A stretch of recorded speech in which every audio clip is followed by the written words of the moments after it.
The blue eyes? Really? Was that really the reason why Risikat's husband rejected her? All right, come along with me.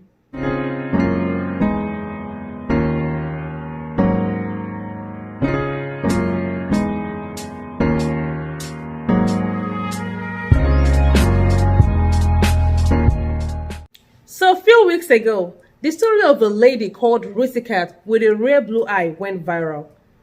So let me give a quick recap of the story for the benefit of those who wouldn't have seen the story online. So this lady called Risikat has blue eye, and two of her children also have this blue eye. And she claimed that her husband drove her out of the house because her two children has blue eye, because the husband's family were complaining that how come the children are only having blue eye. Because of that, she lived in her parents' house. But fortunately for her, a student covered the story and the story went viral. And this drew the attention of every important personality, the politicians, celebrities, different people, even international body. So they covered the story, and she has been having a lot of rewards to follow. I learned that celebrities like Davido, like Tiwa Savage, paid her a visit. And I also learned that the First Lady of Kwara State, among many other dignitaries and politicians, gave her a lot of rewards, money, and stuff like that. So the story of hopelessness became the story of hope. So I'm very happy for her. But let us dive a little bit to see the reason why all this happened. I mean, the separation from the husband. In your own opinion, do you think the blue eyes is responsible for the reason why Risikat's husband drove her out of the house? In my own opinion, when I looked at that story, I wasn't thinking the blue eye.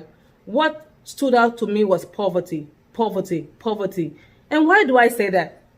Okay, among Risikat's story, she said when she was pregnant, the husband cannot afford to give her hospital money. So each time she complains she's going to the hospital, the husband is going to be so defensive and aggressive. And also, the husband does whatever he likes. If he sleeps home, good. If he doesn't come, good. If there is food in the house, good. If there is no food, good. All what I as a person can see is poverty. When a man is poor, when a man cannot meet up basic needs, when a man cannot take care of his family, that poverty results to aggressiveness. That aggressiveness results to anger. He's angry towards everything because he does not have the means to provide.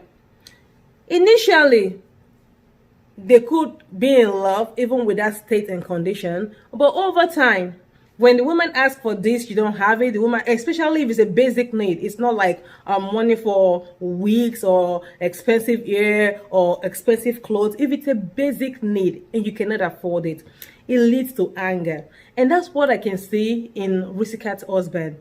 Everything I see is just pure aggressiveness resulting from poverty. And the man did not hide it. He's asking Nigerians to help him because his business is down and he couldn't afford basic needs. And he's pleading that for him to take care of Risikat, he needs some kind of help. So to me, but thank God that the whole thing happened, because right now I know Risikat is smiling. Our account is, the bank account is smiling. So I'm very happy for her. So leave a comment and, let's make it kind of interactive. What do you think about the story? Another thing that I think about the story is illiteracy. I mean, a blue eye that people want to have. People have contact lenses because they want their lenses, their eyes to look in a certain way. Aside from prescription uses, it's also like a cosmetology use, because you can have contact lenses as a prescription. People want to use their money to make their lenses look in a certain way. And God bless you with a woman that have these natural eyes. And she's pretty. Have you seen her in the makeup? She looks like a goddess. She's so pretty. And God bless you with these beautiful children. And you're going to be saying it's the blue eye that makes you not to want them. So I think it's just sheer illiteracy.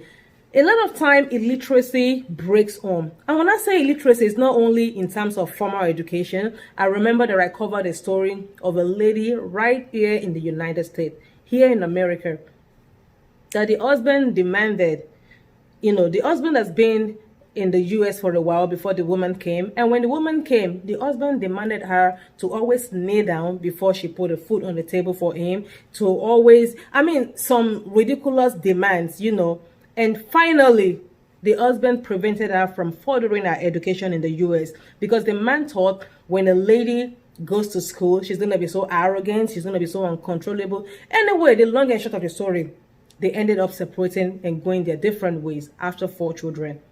So illiteracy is one of the reasons that breaks marriages. And what do you think as well? Anyway, I'm just going to leave those 2 points, and I just want us to talk a little bit about poverty and illiteracy in marriage.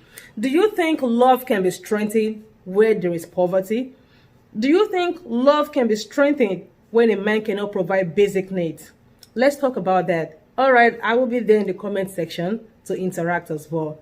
All right, do have a beautiful week. I pray that you have a productive week as well.